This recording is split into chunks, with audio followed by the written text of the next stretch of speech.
Hi, I'm Rachel Bedingfield, and in this series of videos I'm exploring the work of Jaak Panksepp and his 7 core emotional operating systems that all mammals share. Now, humans and horses are highly social mammals, and so it's through these emotional systems that we're able to be particularly in tune with each other. If you saw the first 2 videos, you'll have seen I'm looking at positive emotions, the ones that make us feel good, and which we try to maximise in reward-based training.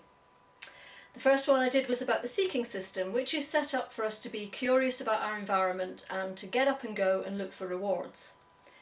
The second system I looked at was the care system. Now, this is really strong in socially bonded animals like horses or humans. So the third one I'm going to look at today in the emotional goodie bag is the play system. Now, even our language reflects the fact that horses are naturally playful animals, as we have phrases like the term horseplay to describe rough and tumble physical play. But horses are also curious creatures and like to explore their environment, and so they will play with objects that they find.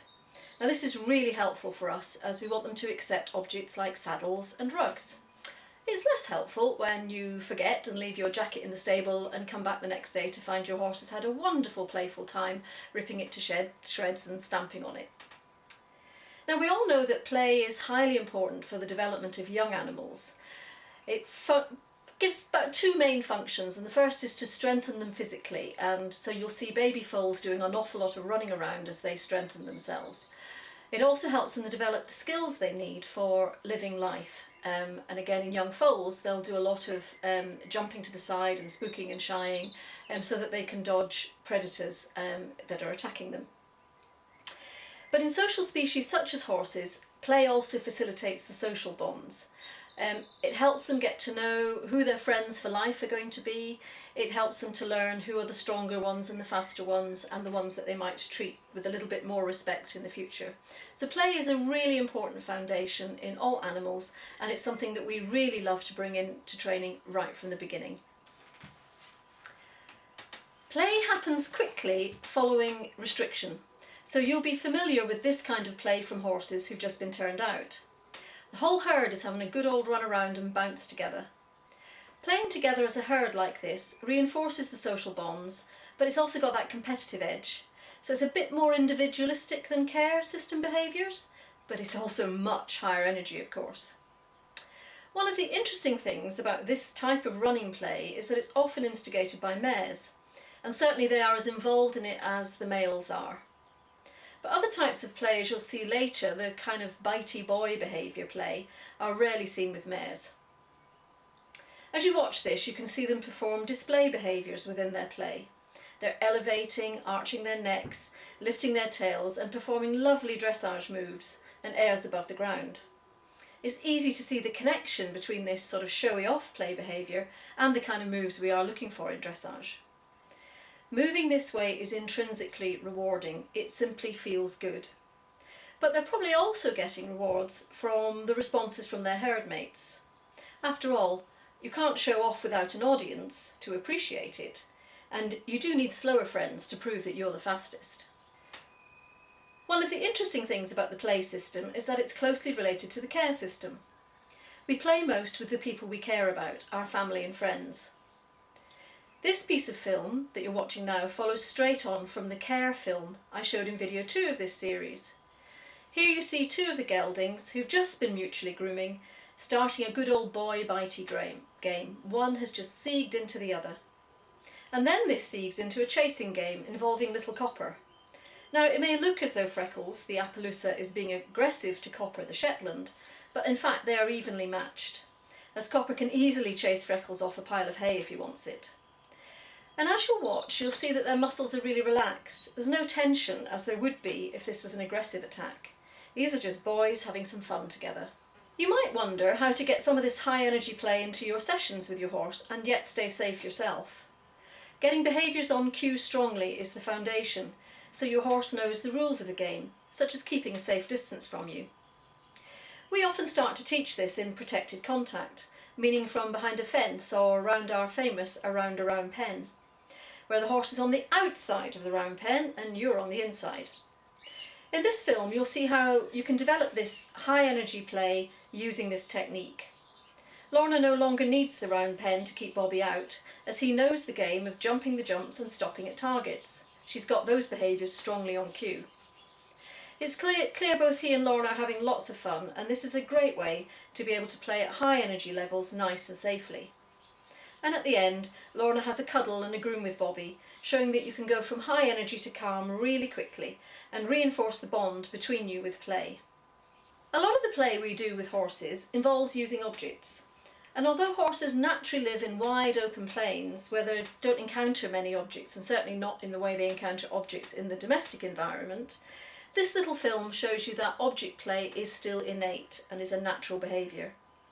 The foal has found a convenient tail to chew on and to play with, and his dad seems really happy and quite relaxed with him playing with him, which is reinforcing the social bond in the herd too. We find that our horses love to interact with objects and use them all the time in our training, starting with the basic targeting, of course. Now, if we make this interaction playful, we can even change emotions around fearful experiences from negative to positive. This is because the play system and the fear system in the brain mutually dampen each other down. If the level of fear is low enough and you can introduce play into the situation, you'll help change the feelings around the fearful object. Thomas didn't like having his forelock groomed and would throw his head up. So instead of directly clicking and rewarding him for keeping his head still, which his owner had tried to do already, Hannah suggested that she give him the chance to play fetch, his favourite game, if he'll let her brush him. Fetch is really his favourite game, and you can see him clearly getting more relaxed about the brushing as he learns that he can cue that game by keeping his head still for the brush. You even notice that he starts to drop his head to make it much easier for Heike to groom him.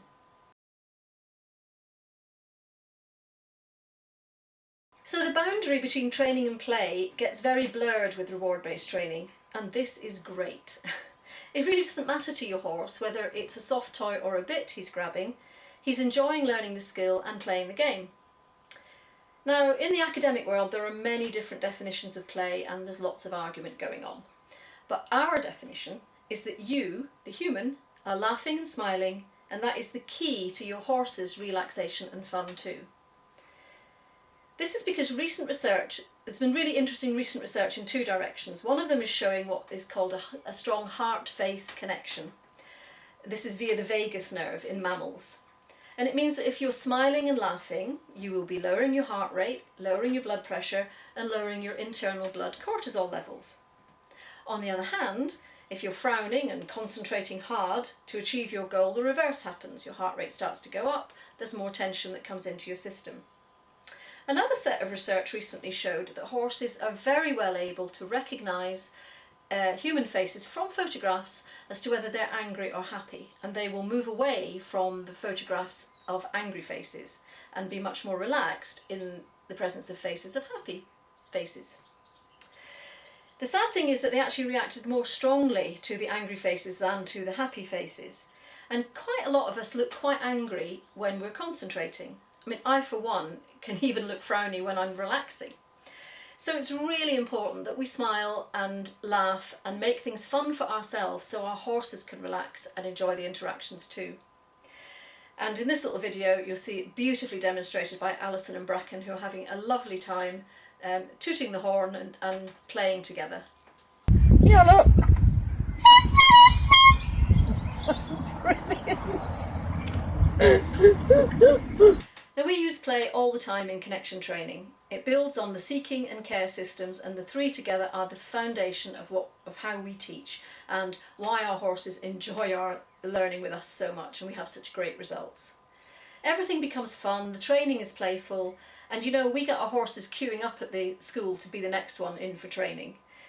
It's just such good fun for horse and human, and it just blurs the boundary between work and play.